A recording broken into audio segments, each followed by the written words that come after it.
Alors aujourd'hui, on va essayer de garder ça pas trop compliqué, le plus simple possible.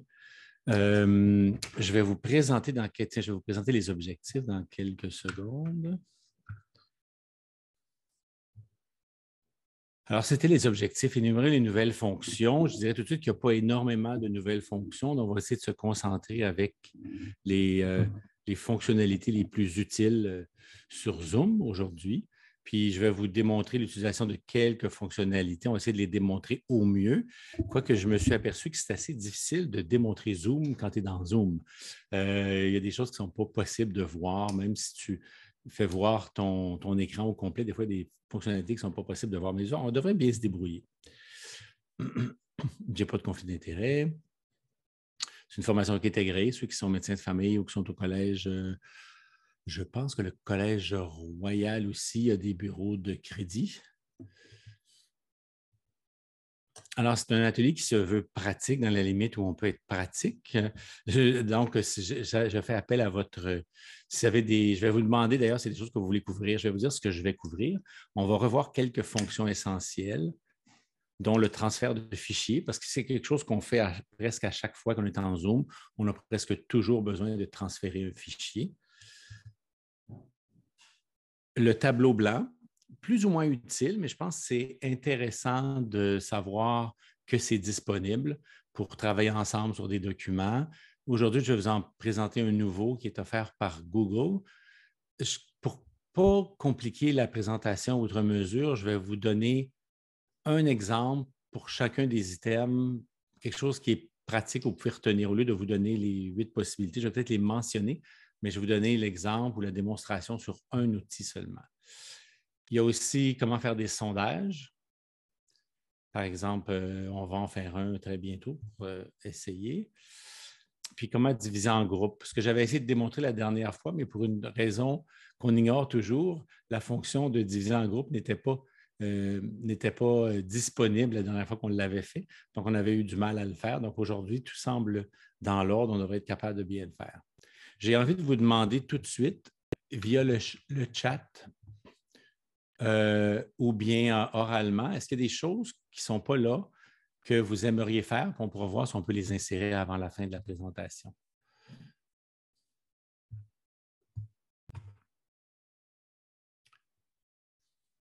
Sinon, sentez-vous à l'aise. On n'est pas beaucoup de monde ce matin. Là. Je pense qu'il y avait 8 inscrits. C'est vrai que ça fait à peu près 3 ou 4 fois qu'on répète à peu près cette conférence-là pour essayer de couvrir le plus de gens possible. Puis l'autre fait, c'est qu'on commence quand même tous à avoir un peu d'expérience. Donc, il y a peut-être des choses que vous savez que vous pourriez m'apprendre. Alors, sentez-vous bien libre de me l'envoyer au chat ou de m'interrompre oralement parce que ce ne sera pas compliqué parce qu'on n'est pas beaucoup de monde. Alors, on continue comme ça. Puis c'est sûr qu'il y aura une bonne période pour les questions et réponses à la fin. Puis si ça finit plus tôt, ça finira plus tôt. Petite chose, à toujours réfléchir, pensez-y quand vous faites une session, de toujours dire, donner les consignes au début. En général, on le sait tous, on le fait tous, on a tous appris, mais en général, la gestion des microphones, ça peut être tout fermé. Moi, dans les sessions en petits groupes, je demande le contraire. Je demande aux gens de les garder ouvertes. Je ne vous demande pas ça ce matin, là, mais donc j'ai un petit groupe avec des étudiants où on doit discuter. Enfin, je leur dis, écoute, on va discuter. Je n'ai pas de diapo. On travaille ensemble à trouver des solutions. Je leur demande souvent de garder les micros ouverts et de les fermer seulement à l'occasion s'il y a du bruit dans leur environnement. En général, quand c'est une classe, un groupe, je demande d'avoir des caméras. Vous pouvez le demander. En général, moi, je ne dis pas à tous de garder leur caméra, mais j'aime bien leur dire que j'aime bien avoir une ou deux personnes que je peux regarder. C'est un peu plus facile de présenter à ce moment-là. Donc, vous établissez les règles. C'est juste des conseils généraux. Ça vaut la peine de le dire au début. Voici comment on va gérer notre session. Voici quand vous pouvez poser des questions. Voici où vous pouvez poser vos questions. En général, c'est sur la conversation ou le chat. Okay? Ou vous pouvez décider, s'il y a peu de gens et que tout le monde a les caméras ouvertes, vous pouvez utiliser la conversation ou lever la main tout simplement. Okay. Idéalement, quand il y a un gros groupe à gérer, qu'il y a beaucoup de questions qui sont posées ou que les opinions, c'est utile d'avoir un co-animateur qui va surveiller, par exemple, le chat et vous interrompre Encore là, vous mettez les règles. Il y aurait des périodes de questions de 10 minutes ou bien vous pouvez poser des questions à tout moment. C'est à vous de voir qu'est-ce que vous préférez, mais c'est bon de le préciser au début. Ne jamais oublier de demander d'être animateur pour avoir toutes les fonctions. Et moi, je vous invite à faire, si vous voulez que ça fonctionne bien, votre Zoom, là, ou bien vous vous branchez quelques minutes avant avec la personne qui est responsable du Zoom, ou si c'est vous qui l'initiez, bon, ben là, vous n'avez pas de problème, c'est votre propre Zoom. Mais sinon, vous assurez d'être animateur, vous assurez d'avoir toutes les fonctions. Idéalement, même, c'est de le faire 1 ou 2 jours avant. Par exemple, moi, avec Camille, hier ou avant-hier, non, c'est hier, je pense, ou avant-hier, j'ai dit à Camille, est-ce qu'on peut se loguer sur le Zoom de jeudi matin 8 heures? Donc, on avait déjà dans nos agendas. On peut cliquer sur un Zoom qui n'est pas commencé et on s'est branchés tous les deux pour s'assurer que toutes les fonctions étaient là. Parce que dépendamment de la version de Zoom, si c'est celle de l'université, si c'est la vôtre, si vous en avez une pour laquelle vous payez ou si vous avez la version gratuite, vous n'aurez pas les mêmes fonctions. Et donc, vous voulez vérifier avant. Et comme je vous dis, vous pouvez le vérifier bien avant. Donc, par exemple, je le répète, moi et Camille, on s'est mis sur la Zoom de ce matin, on a logué in, ça fonctionnait, on a vérifié nos fonctions, on s'est dit parfait, tout est beau. Donc, je vous encourage vraiment à faire ça si vous voulez que ça fonctionne toujours bien. Alors, le transfert de fichiers. Tout simple, je ne sais pas si vous en faites, mais c'est rare qu'on n'a pas un petit fichier à transmettre, que ce soit le PDF de la présentation ou un guide intéressant ou même un lien. Je vais vous présenter, il y a celui de Zoom et de Teams, je vais vous le montrer, mais vous les connaissez. Et je vais vous montrer un outil que je trouve tout à fait remarquable. Alors, rapidement, dans la fonction Zoom, évidemment, vous allez cliquer, c'est dans la conversation que vous allez pouvoir ou bien écrire un message. Vous voyez ma flèche, j'imagine. Vous pouvez écrire un message aussi et il y a le petit boîte fichier ici. Là, je vous démontre quelque chose. En fait, j'ai fait cette capture d'écran-là il y a probablement quelques temps. Je suis à peu près certain que le look est un petit peu différent maintenant. En fait, je l'ai devant moi ici sur Discuter. Ouais, ça se ressemble, mais ce n'est pas écrit fichier. Il y a seulement que la petite icône du fichier qui est là. Je vais cliquer dessus pour voir si ça fait. Non, c'est ça. Ils ont enlevé le mot fichier. Donc, il faut savoir que ça, c'est pour accéder à un fichier. Puis là, évidemment, ça donne accès à, vous pouvez choisir que ce soit dans ou sur votre ordinateur, parce qu'en général, c'est la façon la plus simple et en général, ça fonctionne toujours sur Zoom. Et là, les gens vont recevoir le fichier dans la conversation. Ils n'auront qu'à cliquer dessus pour ouvrir le fichier et éventuellement le sauver. En Teams, c'est à peu près la même chose, c'est toujours dans la conversation. Et vous aurez le fichier qui est la petite icône qui est ici en bas. Quand on va chercher un fichier, vous avez un menu contextuel qui est assez semblable. Je ne sais pas s'ils ont corrigé le problème, mais comme Teams, il y a différentes équipes. Si les gens dans votre meeting, par exemple, ça nous arrive régulièrement entre les gens de Montfort et les gens de l'Université d'Ottawa, on n'est pas sur le même Teams. En général, le transfert de fichiers ne va pas fonctionner avec les membres de l'autre équipe. C'est pour ça que j'ai pensé à une solution universelle, simple, que j'ai testée à maintes reprises et qui semble continuer de bien fonctionner depuis bien longtemps. C'est la solution avec Smash. Je vais vous montrer, j'ajoute un petit peu. Donc, je vais vous faire la démonstration. Smash, c'est une petite compagnie de Lyon. On a bien des amis à Lyon, on est content de les encourager et qui ont développé ça. L'avantage, c'est que vous pouvez l'utiliser pour vos présentations, mais en même temps, vous pouvez l'utiliser pour transférer n'importe quel de fichier à n'importe qui. Combien de fois ça vous arrive d'être dans un courriel et, par exemple, votre présentation PowerPoint, vous ne pouvez pas la transférer, c'est trop lourd. Spécialement avec l'Université d'Ottawa, on est assez limité dans la grosseur des fichiers. Ça, c'est une solution d'une belle élégance, puis je vais vous en faire la démonstration. Alors, grosso modo, vous n'avez qu'à vous souvenir du nom Smash et automatiquement, ça va vous amener à quelque chose qui s'appelle fromsmash.com, mais ça marche très, très bien. C'est gratuit. Quelqu'un qui aurait dans l'industrie qui transférait constamment de gros fichiers pourrait payer pour une version plus rapide, mais la version ordinaire est très rapide pour les fichiers qui ont moins de 2 gigaoctets si ma mémoire est bonne. Alors, mais ça fonctionne, il n'y a pas de limite de grosseur. Et alors, on va en faire théoriquement, ce qu'on fait, vous allez voir dans quelques secondes, je vais vous montrer l'écran. On dépose le fichier, on va créer un lien et après ça, je vais vous l'envoyer sur la conversation et vous allez pouvoir télécharger le fichier. Alors, faisons la démonstration. Alors, ça ressemble à ça quand vous faites le fichier Smash. Votre écran va ressembler à ça tout simple, pas très compliqué. Alors, moi, je me suis préparé un fichier.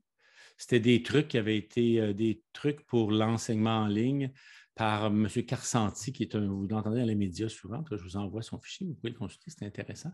Donc, je dépose mon fichier, je le fais lentement, comme ça, vous allez voir. J'espère que vous voyez bien, là. Je dépose mon fichier, ce que j'ai fait. Et là, ça nous demande, on peut tout simplement cliquer sur le lien en bas ici et ça va sauver notre fichier. Ou on peut lui donner un autre nom. Donc, je pourrais dire fichier de Jean, mettons. Je lui donne un nom, mais je n'étais pas obligé de lui donner un nom. J'aurais très bien pu rien mettre. Mon fichier est ici, 80 pistes. Je clique pour obtenir mon lien. Je le fais un peu lentement pour m'assurer que les images suivent mon propos. Là, votre mot de passe va expirer le 11 novembre, mais je pense que vous pouvez changer en allant dans la fonction pour le mettre un peu plus long. Mais en général, c'est suffisant. Je clique pour avoir le lien. Là, c'est en train de créer mon transfert. Là, évidemment, je pourrais aller payer d'autres choses, mais je n'ai pas besoin. J'ai juste à copier le lien ici. Je copie le lien. Et là, je vais aller dans la conversation, ce que vous ne voyez. En fait, je peux vous le montrer. Oui, je suis dans la conversation. Je vais paster mon lien et dans quelques secondes, vous allez tous avoir mon lien. Et là, vous pourrez tester après coup. Vous pourrez tester, vous pourrez aller chercher en cliquant sur ce fichier-là. Dans le fond, que vous pouvez même, comme vous avez remarqué, que vous avez pu nommer fichier de Jean, vous allez pouvoir aller télécharger le fichier que je vous ai envoyé. Tout simple, ça fonctionne pour tous les fichiers. C'est aussi simple que ça. Si vous voulez, je vais vous démontrer encore une fois du point de départ. Mettons que vous êtes sur une page web. Là, vous ne voyez pas. Alors, ouais, j'écris, mettons, Smash. Automatiquement, vous allez voir, ça va trouver smash.com. Vous cliquez sur Smash et vous vous trouvez avec l'écran. C'est très bien designé. Hein? Moi, je les félicite parce qu'il y a tellement de logiciels compliqués avec que tu ne sais pas où cliquer, tu ne sais pas quoi faire. Celui-là, c'est difficile de ne pas bien faire. Tu as une cible au milieu et tu mets ton fichier là, c'est fini. Tout simple. OK? Est-ce qu'il y a des questions pour ça ou c'est clair? Et je présume que vous avez tous reçu le fichier. Vous pourrez me laisser savoir un peu plus tard.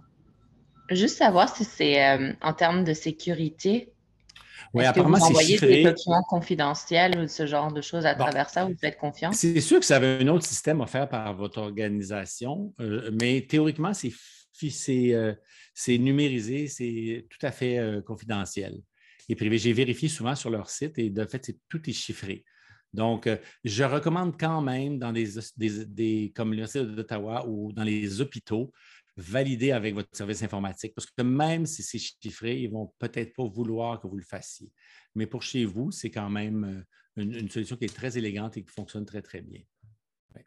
Mais vérifiez quand même si vous êtes dans une institution, parce que même si, comme je vous disais, même si c'est validé, il se pourrait qu'ils préfèrent ne pas le faire. Puis ce que je vous dirais, l'interface aussi, ça fait depuis que je donne des cours sur les interfaces, donc ça date depuis le début de la pandémie. L'interface n'a pas changé, ce qui est bon signe. Ils ne sont pas toujours en train de faire des ajouts compliqués qu'on ne comprend pas. Donc, ça fonctionne très bien. Et moi, je l'utilise vraiment à peu près tous les jours dans toutes sortes de circonstances, dans mes courriels, mais spécialement mes présentations. Je trouve que c'est la meilleure façon d'envoyer des fichiers. Ceci dit, en Zoom, ça fonctionne relativement bien. Alors, en Zoom, je peux vous le démontrer. Je n'ai pas pensé tantôt, mais si je mets ça en Zoom, j'avais ici le petit fichier ici. Je cliquerai sur et j'irai choisir mon ordinateur et là, j'aurai accès à mes fichiers de mon ordinateur. C'est bon, je ne vais pas le faire, là, voilà. Là, on va annuler parce que je...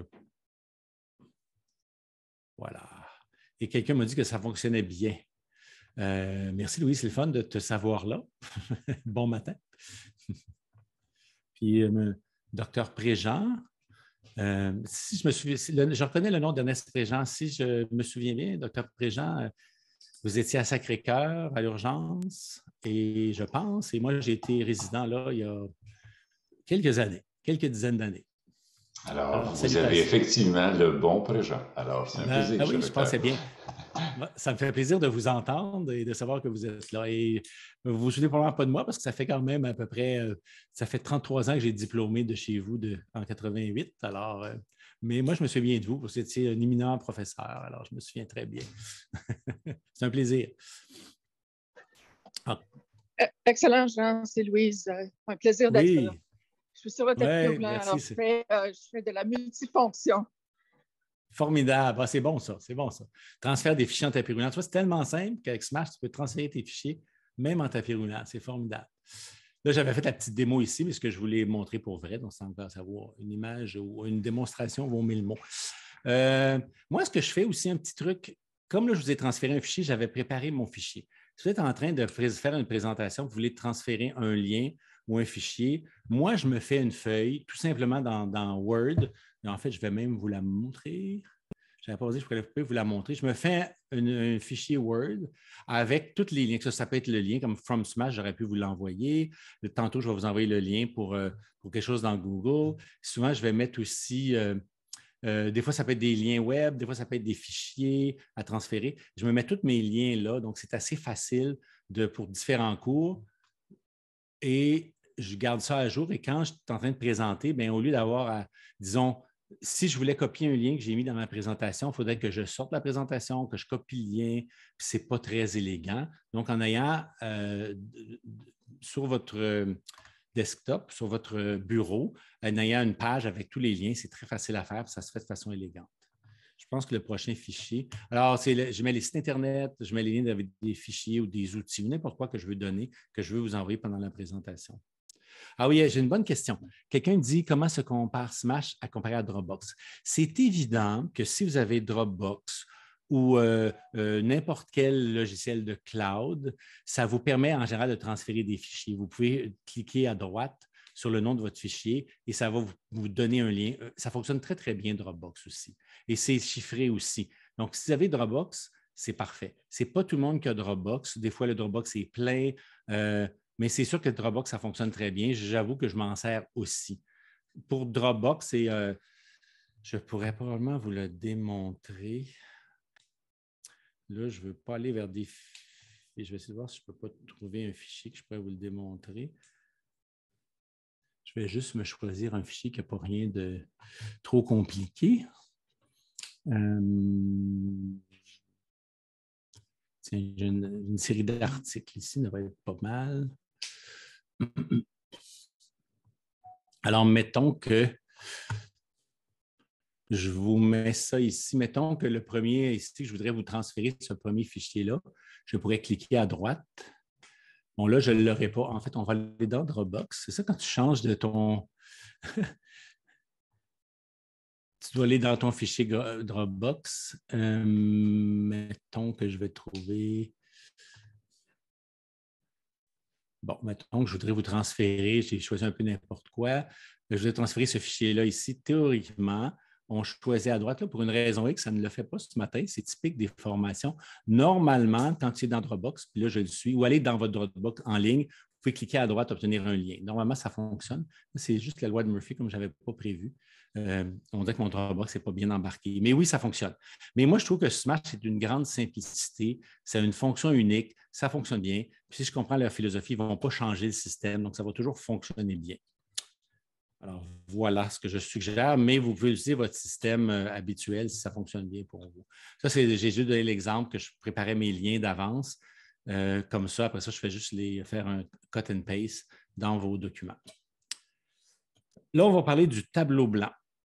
Il y a un tableau blanc dans Zoom et il y a un tableau blanc dans Teams. Ce matin, je vais vous proposer celui qui s'appelle Jamboard dans Google, auquel on a tous accès. On va en faire un test ce matin. Donc, sauf erreur, on va être capable de travailler sur le même tableau blanc. Mais je peux vous montrer qu'en Teams aussi, je ne sais pas si j'ai accès comme ça. Oui, je vais vous montrer ça. Dans Teams, quand tu choisis Partage, le menu ressemble à ceci. Et dans les fonctions de base, il y a un tableau blanc. Donc, en allant sur le tableau blanc, ça nous permettrait tout le monde de partager. Mais je ne vais pas vous le démontrer parce que la plupart des gens le connaissent, celui-là. Donc, l'animateur démarre le tableau blanc. Bien, on peut le faire si vous voulez, tant qu'on a du temps. Mettons qu'on démarre ensemble le tableau blanc. C'est une façon assez simple. Alors, au lieu de partager, là, je ne l'ai pas mis à la bonne grandeur. Donc, souvent, tu vois, j'arrive là, ça m'est arrivé souvent. je n'ai pas accès aux outils. Je pense que vous les avez, mais moi, il y a un bug sur le mien. Donc, on va arrêter la démonstration là. On va retourner sur mon écran.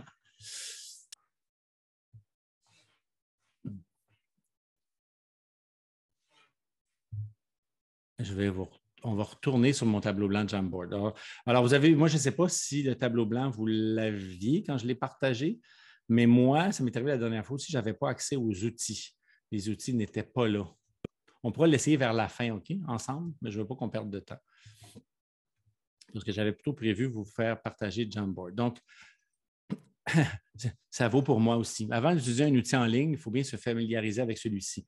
Je ne suis pas si familier avec celui de Zoom parce que je trouve qu'il n'y a pas beaucoup de fonctions, quoiqu'ils ont amélioré beaucoup de fonctions. Puis je me suis souvent planté en ligne comme je viens de le faire. Je viens pour le démontrer, puis tout d'un coup, ma barre d'outils n'est pas là. C'est souvent pas très compliqué, mais j'aurais dû le pratiquer il y a 2 jours sur Zoom. Mais comme je ne voulais pas vous le démontrer, je n'aurais pas dû changer d'idée.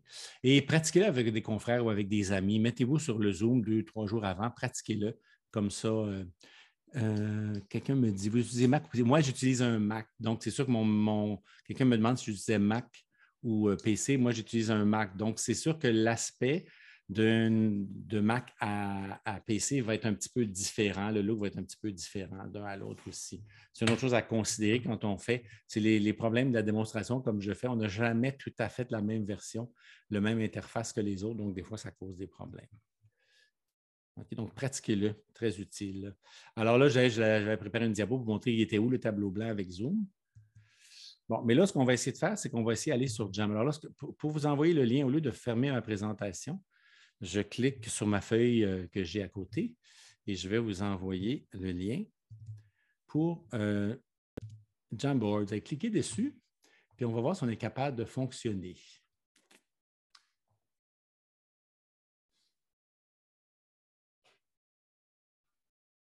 J'ai à peu près écrit n'importe quoi. Il y a des notes de patient ici, mais vous ne savez pas qui c'est.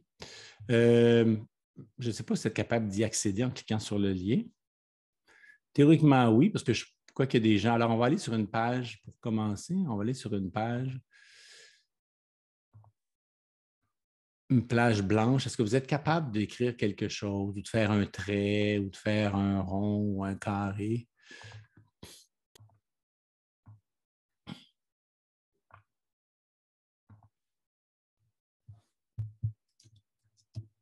Je ne sais pas si vous êtes capable d'essayer, si vous voulez essayer, là, mais vous voir si vous êtes capable de contribuer à mon Jamboard.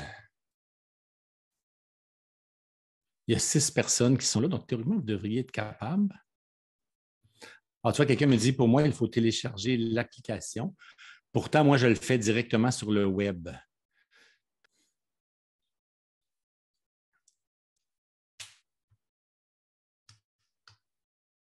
Puis Louise, toi, est-ce que tu as... Oui, tu as un PC, toi, je pense.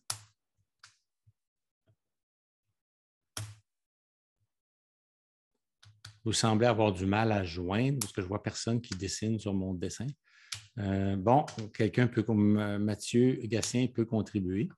Écrivez-nous un petit quelque chose, faites-nous un petit dessin ou un petit X. Bonjour. OK. Oui, bonjour Mireille. Bonjour.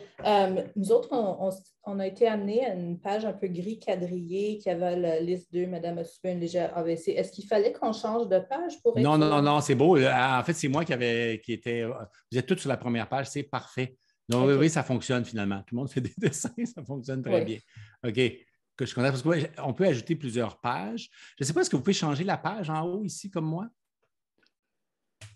Parce que tu vois, moi, j'étais allé tu vois, j'ai créé des pages différentes pour vous montrer, mais je vous les montrerai après. Donc, on est capable, gardons ça simple, partageons une page. Quand vous le ferez, vous développez votre premier modèle et quand vous voulez le partager, vous allez dans la petite boîte bleue « Partager » ici et je vais vous le démontrer.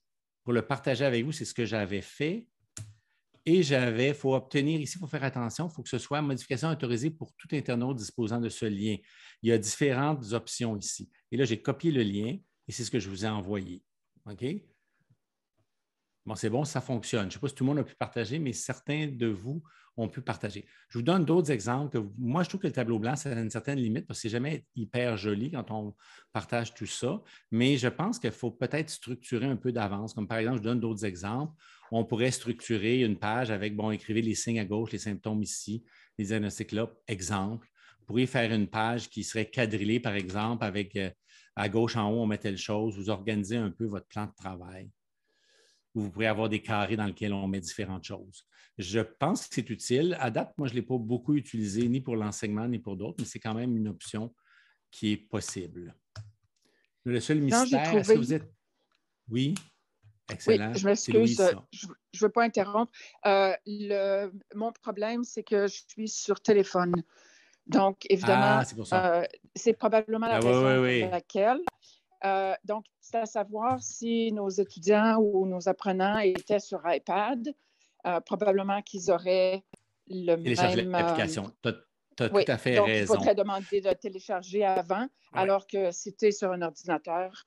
Donc c'est bon, c'est excellent parce que ça démontre deux fonctionnalités et puis comment préparer les apprenants avant. Alors, merci pour ça. Exactement. Merci, Louise, ta contribution en fait ajoute. Vous avez raison, je n'ai pas pensé à ça parce que moi aussi, j'ai un peu, quand je présente, j'essaie d'être sur un ordinateur, mais c'est vrai que nos apprenants ne sont souvent pas sur un ordinateur. Mais c'est sûr que si tu suis un cours, moi, ce que je fais souvent, je peux vous montrer un peu. Je vais vous montrer ça aussi. Tiens, je vais juste arrêter de partager mon écran. Je vais faire un nouveau partage. Je vais juste vous montrer. Si je partage mon desktop,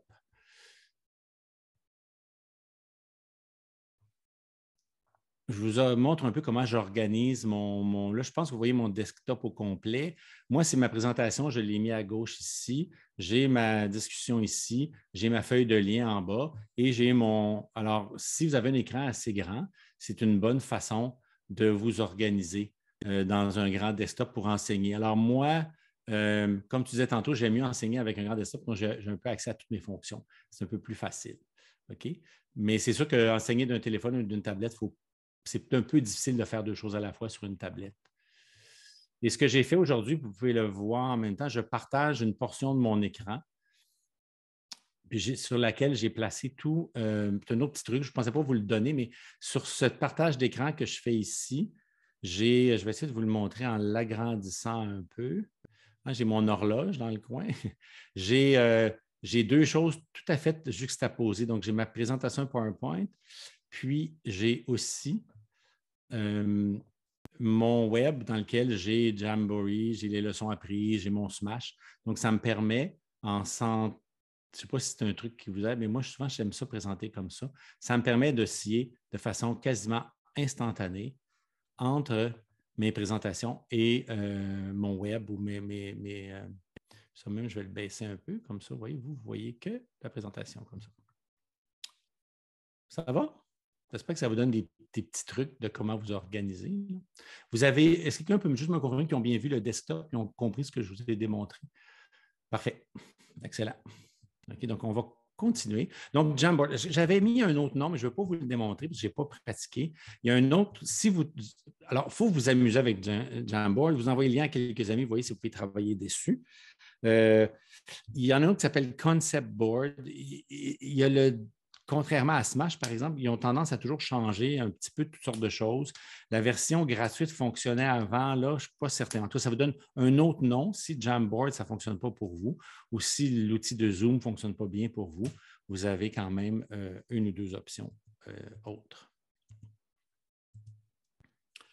OK. Alors là, on va essayer comment est-ce qu'on fait pour diviser en groupes? On va peut-être le tester entre... Je vais vous montrer. Là, c'est une chose que j'ai réalisée. J'avais eu de la misère à le démontrer la dernière fois et je me suis aperçu que quand tu es en partage d'écran, que tu veux partager un groupe, ça ne fonctionne pas. Tu ne peux pas tout faire ça en même temps. Alors, je vous ai préparé plutôt des petites captures d'écran pour vous montrer. Alors, si je clique dans Zoom sur le diviser en groupe, fonction que vous n'avez ou que vous avez peut-être ou vous n'avez pas. Vous, probablement que vous ne l'avez pas en ce moment. Moi, je l'ai en tant qu'animateur maintenant. Mais si vous étiez animateur ou si on était tous animateurs, on aurait accès à cette fonction-là. Donc, en général, vous allez avoir un écran qui va ressembler à ceci, le premier écran que vous allez avoir après. Puis, vous pouvez décider du nombre de salles. On va y aller très lentement. Combien de salles je veux. On peut les attribuer automatiquement, ce qu'on va faire tout à l'heure ensemble, mais on pourrait décider de les attribuer manuellement. C'est assez élégant. Je ne peux pas vous le démontrer parfaitement, comme je ne peux pas démontrer ça en même temps que je partage mon écran, malheureusement. Mais on peut attribuer les salles. Vous pouvez aller chercher les noms et les mettre dans chacune des salles. Vous pouvez aussi autoriser, vous pouvez créer, alors, automatique. Deuxièmement, j'attribue les groupes. Là, en général, si on fait ça, par exemple, je demanderais à Camille, qui est avec moi de l'Université d'Ottawa, je lui dirais répartir les groupes selon la liste qu'on avait avant, ou si on se prépare pour une formation, un genre d'atelier, on pourrait avoir la liste d'avant. Et là, idéalement, c'est l'assistant qui est avec toi qui va distribuer les salles. Mais en général, automatiquement, c'est facile. Et la troisième, c'est quand même intéressant. Vous pourriez avoir, mettons, 4 salles de discussion sur des sujets divers, puis dire aux gens, choisissez la salle qui vous intéresse. À ce moment-là, eux vont avoir un menu, puis ils vont choisir salle 1 ou 2 ou 3 ou 4. Alors, quand vous le créez, je cliquais sur le bouton « Créer », j'arriverai à l'écran qui est ici à gauche. Donc, j'aurai la salle que je peux renommer. C'est un peu petit, là, mais peut-être que je peux vous le mettre un peu plus grand de façon momentanée. Je peux supprimer la salle. Je peux renommer le nom de la salle si je veux qu'il y ait des sujets de discussion différents et je peux ajouter des gens dedans en client affecté. Je pourrais aller chercher les gens que je veux mettre dans cette salle-là. OK? Si vous cliquez sur la petite roue ici, qui est la roue des fonctions, vous allez voir ce menu ici. Alors, vous pouvez, comme je vous dis, si on leur dit de choisir, je pense que ce menu-là sera automatiquement choisi si on choisit l'option que le participant choisit sa salle, mais vous pourriez aussi permettre aux gens, même si vous les avez automatiquement assignés, ils pourraient changer de salle. Vous pourrez aussi, vous pouvez autoriser les participants à revenir à la salle principale. D'ailleurs, vous allez dans les petits groupes, quand vous avez fini, vous revenez à la salle principale. Vous pourriez choisir ou non. Essayez pas de retenir ça par cœur, mais c'est le genre de choses que vous devez regarder avant votre formation. En général, tu vas cliquer ça quand tu vas te dire qu'on s'en va travailler en équipe. On devrait cliquer, déplacer directement tous les participants vers la salle. Si je vais le faire tantôt avec vous en automatique, on ne fera pas longtemps. Après ça, on va fermer automatiquement les salles après la discussion. On peut décider du temps qu'on veut. Si je cliquais dessus, bien évidemment, c'est une copie. Je pourrais dire, bien, écoute, c'est 1 minute. Et en général, il y a un compte à rebours aussi qui permet la fermeture des salles. Ça va dire aux gens, votre salle ferme dans 30 secondes, dans 20 secondes. Voilà. Là, je vais vous faire une petite démonstration, si vous voulez bien. Donc, il faut que je cesse mon partage d'écran. Et là, on va essayer de faire une division en groupe. Donc, là, je ne peux pas vous le démontrer parce que je ne peux pas partager mon écran. Alors, disons qu'on va se faire, on va se faire que 2 salles. Je vais les attribuer automatiquement. Je vais créer mes 2 salles. Et là, j'ai déjà les gens. J'aimerais ça vous montrer. Je vais vous faire une capture d'écran puis je vais vous la montrer après. Ça va être très intéressant. Attends un peu. Je n'avais pas pensé à ça, mais c'est une bien bonne idée. Je vous la montrerai après. Comme ça. Là, j'ai déjà, moi, j'ai les noms à gauche. J'ai la salle que je vais renommer la première salle. On va l'appeler salle A.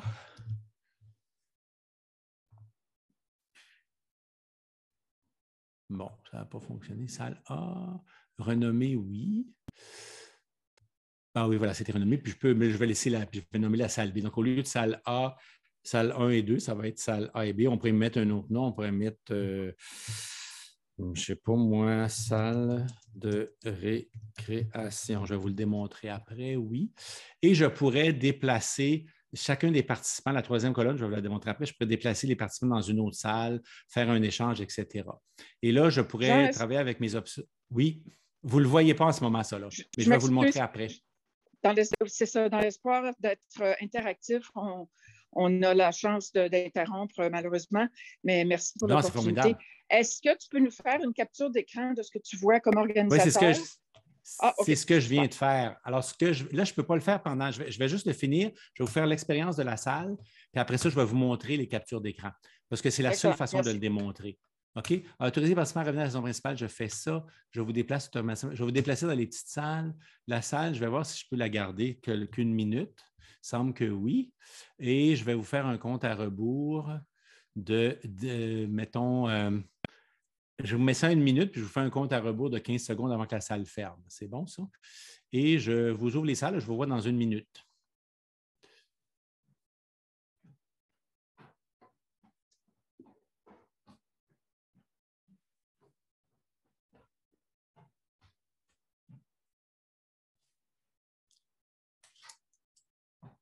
Donc là, Camille, ils sont tous dans des salles, mais ça va être très court. Ils vont venir nous rejoindre.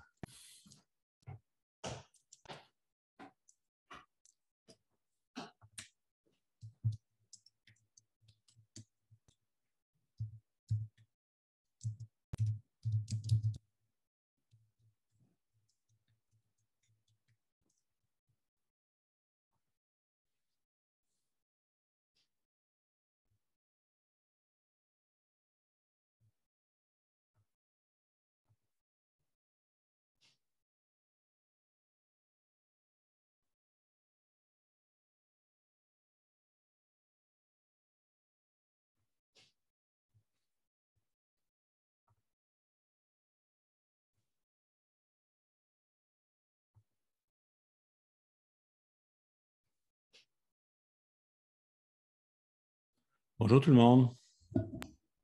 On est de retour, ça fonctionne. Ouais, formidable. Tout le monde n'est pas revenu encore, par exemple. Ah oui, tout le monde s'en vient. OK, là, je vais refaire mon partage d'écran.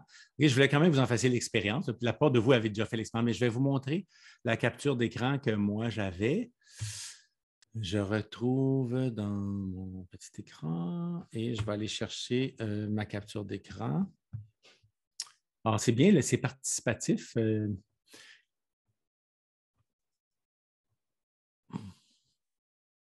Bon, voici ce que j'avais. Quand j'ai cliqué, j'avais choisi automatiquement.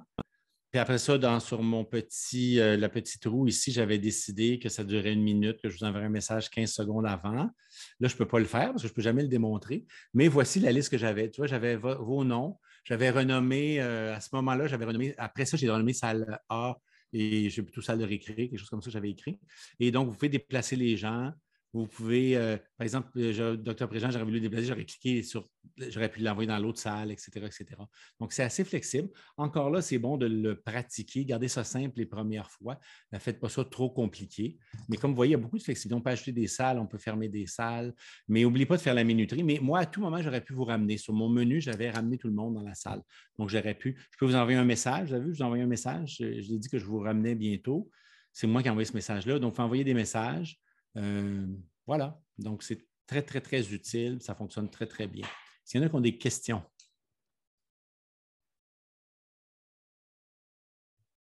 C'est bon?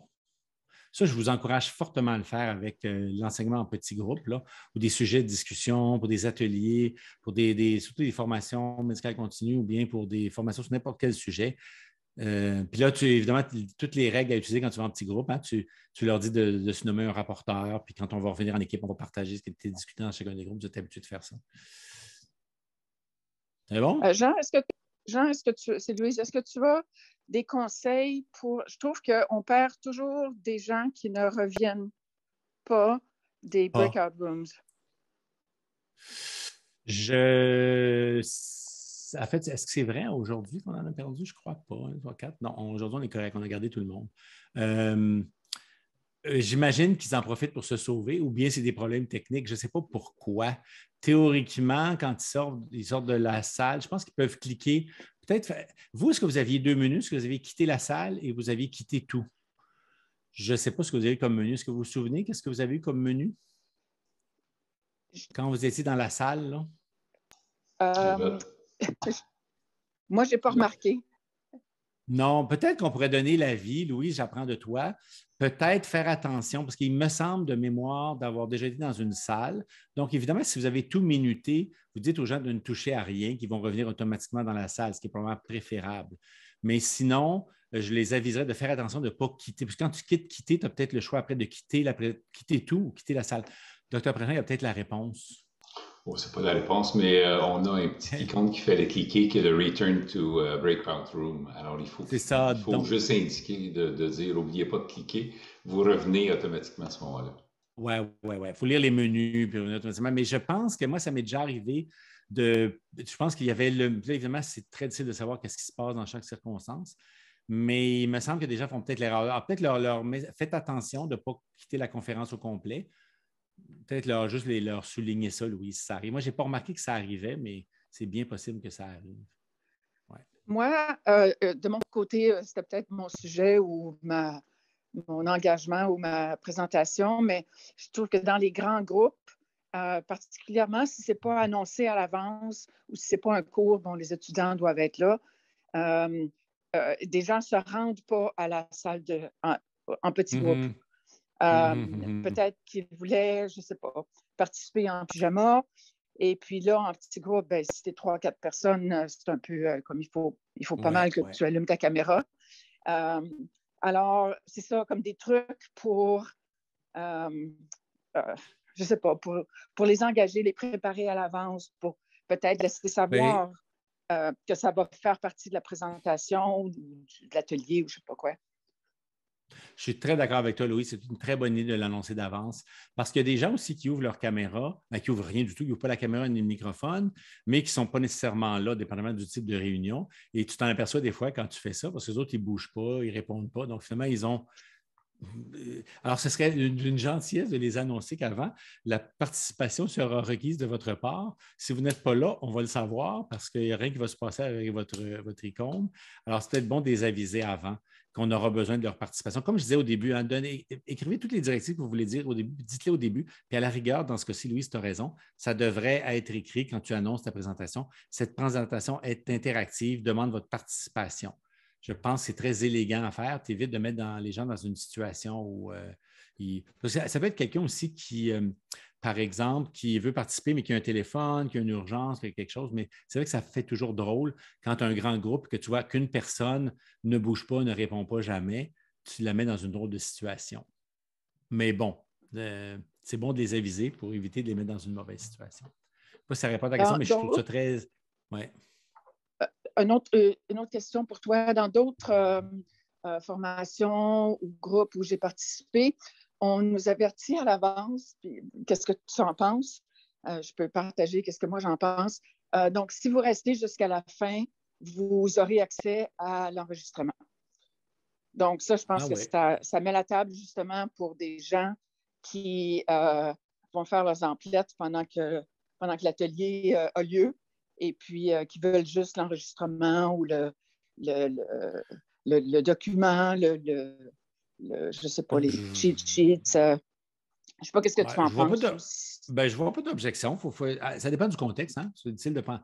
Mais c'est une bonne idée de penser à votre contexte, avoir un peu un bonbon pour rester là ou peut-être un document particulier. Je ne pense pas que ce soit une mauvaise idée. Ça dépend de ton contexte. Tu ne veux pas insulter les gens non plus, mais je pense que ça peut être. Avec les étudiants, je ne vois pas pourquoi on ne pourrait pas faire ça. Les étudiants, je leur demande, je leur dis ouvre ta caméra, puis fais ci, puis je ne vois pas pourquoi on ne pourrait pas leur permettre ça. Puis des formations de médical continu qui donnent des crédits, bien, c'est un peu normal que tu doives être présent. Donc, en général, on va leur dire nous allons monitorer votre présence, puis on va le savoir si vous étiez là ou pas. Vous devez être là pendant toute l'heure de la formation, sinon vous n'aurez pas vos crédits. Mais de donner quelque chose à la fin ou à quelqu'un moment donné, ce n'est pas une mauvaise idée. Oui, je suis d'accord avec toi. Merci. Je vais vous donner un autre truc maintenant que moi, j'utilise beaucoup et que j'aime bien. Ce n'est pas extraordinaire, mais pour l'enseignement en petits groupes, il y a quelque chose que j'aime bien, moi, ça s'appelle Mentimeter. C'est les sondages. Si je vous fais un sondage moi, je trouve qu'il est limité le sondage de Zoom parce que moi, j'ai mon propre compte Zoom, je peux me préparer tous les sondages que je veux d'avance. Mais c'est des sondages qui sont l'option A ou B comme vrai ou faux ou des choix multiples, mais c'est tout. Puis ça te fournit un graphique après. On pourra l'essayer à l'après si on a 2 minutes, on pourra en faire un petit ensemble. Mais moi, je trouve que c'est assez limité. Moi, j'utilise un outil qui s'appelle Mentimeter. Je vais vous en faire la démonstration parce que j'aime bien ça. Mentimeter, je le trouve plus flexible. Vous pouvez évidemment développer vos questionnaires au préalable. Donc, vous les avez toujours à portée de main. Puis, si vous les faites comme moi, on partage une partie de l'écran. Vous vous souvenez de mon truc que je vous ai donné? Vous partagez une partie de l'écran, vous les superposez, vous ajustez vos fenêtres pour qu'elles fassent exactement dans le cadre que vous partagez. Et ça vous permet, comme j'ai dit tantôt, d'osciller rapidement entre votre compte où là, je veux... Ah oui, les leçons apprises, j'avais mon Mentimeter qu'on va faire dans quelques minutes. Ouais, ça me permet d'osciller d'un à l'autre. Mentimeter, je le disais tantôt, le Mentimeter gratuit, vous pouvez avoir 3 questions. Moi, je trouve qu'en général, c'est presque suffisant. Et de toute façon, si 3 questions, ce n'est pas suffisant, vous pouvez vous développer un 2e questionnaire ou un 3e questionnaire avec 2 ou 3 questions aussi. Moi, j'ai l'avantage d'utiliser celui de l'université, mais en fait, ça fonctionne très bien si on n'a pas un corporatif ou si on n'a pas payé un sou. L'avantage du compte gratuit permet de faire des réponses par oui ou non, permet de faire des choix de réponses, permet de faire des questions ouvertes dans lesquelles tu auras des réponses et ce qui permet de faire des nuages de mots. En fait, j'aurais dû mettre en gras questions ouvertes parce que c'est ça que je vais vous démontrer et j'adore ça, moi. Alors, on va le tester un petit peu. Première, les leçons apprises. Par exemple, là, ce que vous devez aller faire, vous devez aller sur votre téléphone ou une autre partie sur votre browser, si vous êtes capable de le faire, vous allez sur menti.com, menti.com. En général, là, je l'écris sur ma présentation, ce que je n'ai pas fait aujourd'hui. Ah oui, je l'écris ici en bas. Les gens vont, vous n'êtes pas obligé de mettre les W, là, menti.com, et ça va vous demander automatiquement un code. Vous mettez le code qui est en haut ici, 3954. 74 ou 42, ou vous pouvez aussi copier le lien que je peux vous envoyer dans la conversation. C'est encore plus facile, vous cliquez sur le lien et vous allez pouvoir répondre à ma question que j'ai demandée ici. Allons-nous continuer d'utiliser la vidéoconférence de façon importante après la pandémie? Donc, vous pouvez répondre par oui ou non. Voilà, des gens qui répondent déjà. Il y en a deux. Puis là, vous voyez toutes les réponses à l'écran pendant qu'on se parle. Moi, je trouve que c'est assez intéressant.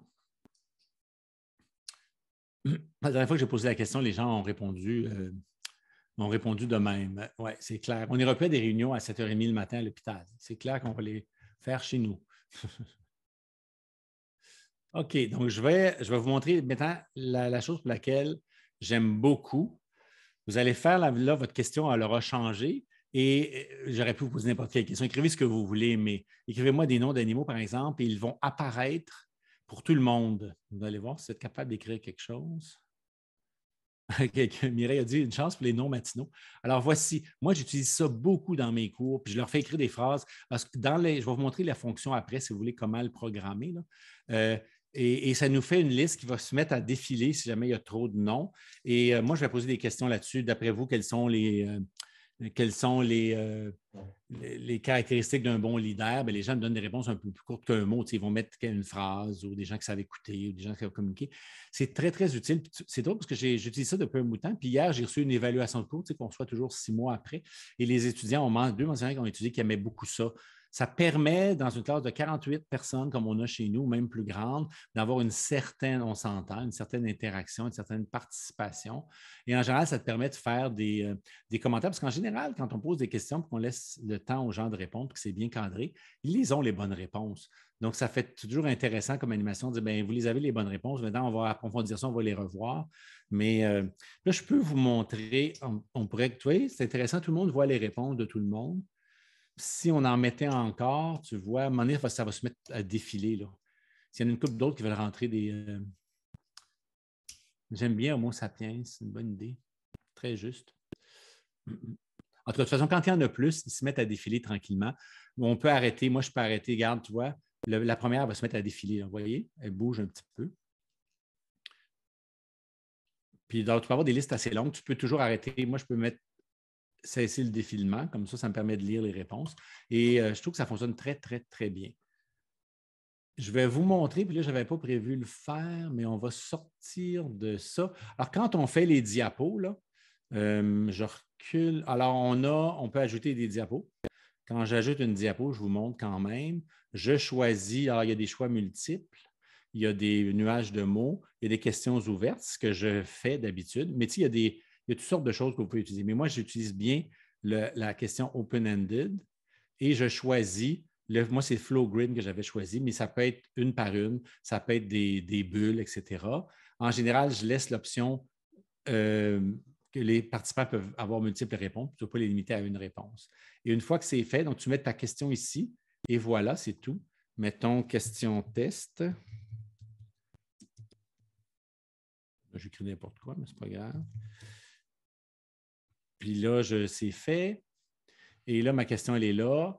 Le seul hic, c'est que vous allez voir, quand je vais la présenter, la nouvelle question, ça vient toujours en plein écran, puis ça m'emmerde un peu, mais il faut faire Escape, puis là, on revient en petit écran. Alors, voici ma question test, puis on aurait les nuages de mots, pas plus compliqué que ça. Ça va? Moi, j'utilise beaucoup cet outil-là. Les gens me disent toujours, pourquoi tu n'utilises pas le Zoom? Mais tu vois, je vais le faire, là, par exemple. Je vais arrêter mon partage. Bon, là, ma souris fait des siennes. OK, j'arrête mon partage. On va essayer de faire un sondage avec Zoom. Et tu vois là, pour une raison X, je n'ai pas l'option. Je ne sais pas pourquoi. Des fois, c'est comme ça. J'ai l'option d'enregistrer et je n'ai pas l'option de sondage. Ça donne un très bel exemple que c'est ça. C'est pas trop fiable, cette fonction-là. Pourquoi je ne l'ai pas ce matin, la fonction? J'imagine qu'on n'a pas pensé de vérifier parce qu'on ne voulait pas la faire. Mais théoriquement, on a la fonction qui est préalablement activée ou pas. Donc, vous voyez, ça donne un bel exemple que moi, j'aime mieux dépendre de mon outil à moi, qui est mon Mentimeter que je partage avec vous comme ça. Tu vois, il y a des gens qui ont répondu déjà à la question. On peut toujours revenir aux questions. Si je vais juste cliquer la souris, je peux aller vers d'autres questions que j'avais préparées dans le passé, etc., etc. Okay. Je retourne au début. Ma première question, c'était celle-ci. Et je peux mettre si je voulais, je peux remettre en cliquant ici, je peux remettre les résultats à 0. Bon, je ne vois pas le choix. Je ne sais pas pourquoi je fais ça. Je dois mal regarder. Ah, Reset Results. Et là, je le remets à 0. Je pourrais faire pour cette diapo, puis on pourrait recommencer la même chose ou la fois d'après. Vous pouvez garder vos questionnaires. Une fois que vous avez votre compte, vous pouvez garder toutes vos questions. Alors, vous pouvez en avoir pour chacun de vos cours et les réutiliser. Très utile. La démo, c'est faite. Et je pense que c'était à peu près ça ma présentation. Puis c'est pas pire parce qu'il nous reste quelques minutes s'il y a des questions. Alors, n'importe quelle question, n'importe quoi, si je peux le démontrer, ça va me faire plaisir. Mais remarquez bien, même moi, je fais la vivante démonstration que quand on démontre quelque chose pour lequel on ne s'est pas préparé, ça ne fonctionne pas nécessairement. Moi, j'aurais une autre fonctionnalité très simple, mais qui peut être efficace sur Zoom. Si on ne veut pas utiliser des fonctionnalités un petit peu plus compliquées. Ça s'appelle la chute d'eau. Pardon, on a manqué. Il y a eu un bruit pendant que tu as fait. La chute d'eau. Ah, d'accord. Oui. Et puis, c'est juste avec le chat. Ça fonctionne mieux quand on est dans des grands groupes avec 10, c'est moins impressionnant. Alors, le présentateur demande la question, puis demande aux participants de le mettre dans le chat, mais de ne pas pousser entrée. Et puis là, il va compter à rebours 3, 2, 1. Puis là, tout le monde pousse entrer en même temps, puis les réponses rentrent tout d'un coup. Puis c'est le fun pour les questions un peu plus faciles où tu penses que tout le monde va avoir la bonne réponse parce que là, tu vois, tu sais, des fois, on est 90 dans la réunion, puis tu vois 90 fois la réponse rentrer, puis c'est un peu cute. Alors, si jamais on veut être interactif sans avoir recours à plein d'autres affaires, ça peut être le fun. Donc, on pourrait le tester là, si on voulait en 2 secondes. Là. On pourrait, oui. On pourrait remettre un nom d'animal, puis là, on attend qu'on pèse tout en même temps, c'est ça que tu dis? C'est ça. Alors, comme animateur, il faut compter à rebours, compter de peu importe. Puis après ça, quand vous êtes à go, ben, on pousse entrer. OK, bien moi, j'ai mis un nom d'animal. Je vous laisse le temps d'écrire un nom d'animal dans votre chat. Puis là, on va faire le compte à rebours. 4, 3, 2, 1. Appuyez. Tu as raison. On voit toutes les réponses d'un coup. C'est intéressant. Évidemment, comme tu dis, on n'est pas beaucoup de monde, ça ne ferait pas. Est-ce que s'il y avait eu la même réponse, est-ce que la même réponse se serait alignée à la même place ou on aurait juste eu l'ensemble des réponses? On aurait juste eu l'ensemble des réponses, mais mettons que tout le monde avait mis chien, puis on était 80. Bien là, tu vois 80 chiens défiler un après l'autre très rapidement, puis c'est cool. Tout simple, puis ça peut être très utile. De fait, on peut utiliser ça pour les sondages. Tu as tout à fait raison. Oui. Mireille, comment tu as mis 2 réponses? Je n'ai pas mis 2 réponses. Ah, OK. Moi, ça me montre dans le chat que tu as répondu, que tu as 2 réponses. Attends une minute que je retourne dans le chat, là, que je vois. La deuxième est disparue. OK. Ouais, pour moi, ça doit être c'est ton téléphone qui a dû avoir une superposition, quelque chose. Ah non, c'est ça, je vois une réponse dalmatien puis chien. Ah non, c'est ce que. Je m'excuse, c'est Mathieu. OK, je ne sais pas lire. OK. Donc, ça marche le téléphone. Mais une autre chose qu'on pourrait dire, Louise, quand tu veux être interactif, tu pourrais suggérer aux gens, à tout le moins, d'être sur un iPad, mais que ce serait probablement mieux s'ils veulent pouvoir répondre aux questions puis avoir 2 portions de leur écran, probablement mieux sur leur ordinateur pour une session interactive. Bon point. Oui. C'est sûr que si c'est vraiment très didactique ou très juste le téléphone fait, puis des fois, on n'a pas le choix, là, ça m'arrive moi aussi, mais c'est plus difficile d'être interactif à ce moment-là. Super, plein de bons trucs. En tout cas, j'ai voulu garder ça très simple aujourd'hui parce que c'est ça que moi, j'utilise le plus souvent possible. Il ne faut pas que ce soit compliqué si vous voulez l'utiliser. Ce que j'ai dit déjà aussi, si vous voulez l'utiliser, comme je dis, pratiquez-le avec des amis. N'oubliez pas le truc que je vous ai donné, ce n'est pas parce que la conférence est prévue le 3 décembre 2021 que vous ne pouvez pas y accéder maintenant. Donc, trouvez-vous 2 participants, des gens qui vous travaillez, loguez-vous à n'importe quel moment sur celle du 3, mettons celle qui est bien en avant. Vous allez voir, vous pouvez loguer. Là, vous pouvez tester. Vous avez vraiment il faut que ce soit l'organisateur, soit là, évidemment, de celui qui a initié cette réunion-là. Et là, vous pouvez tester les fonctions, vous assurer qu'elles fonctionnent. Parce qu'on se fait avoir. C'est pas toutes les. C'est un peu différent, comme ce que l'Université d'Ottawa a, c'est un peu différent de ce qu'on peut avoir individuellement. Puis pendant qu'une autre institution aura des fonctions différentes pour lesquelles ils ont payé ou pas. Donc, tu n'as pas accès nécessairement toujours à toutes les fonctions. Ouais. Écoute, vous êtes bienvenue de m'envoyer, je ne sais pas si j'ai mis mon courriel, mais je peux vous le laisser ici. Si jamais vous avez d'autres trucs que je pourrais rentrer là-dedans. Là, je pense qu'on a fait pas mal de présentations comme ça. Je ne sais pas si on va en faire d'autres, mais quand même, si vous avez d'autres suggestions à me faire, ça me ferait plaisir de les intégrer éventuellement. C'est bien. Alors, je vous remercie infiniment de votre participation. Vous êtes un petit groupe, mais d'une grande richesse avec plein de bonnes idées. Salut bien, ça me fait plaisir de vous voir.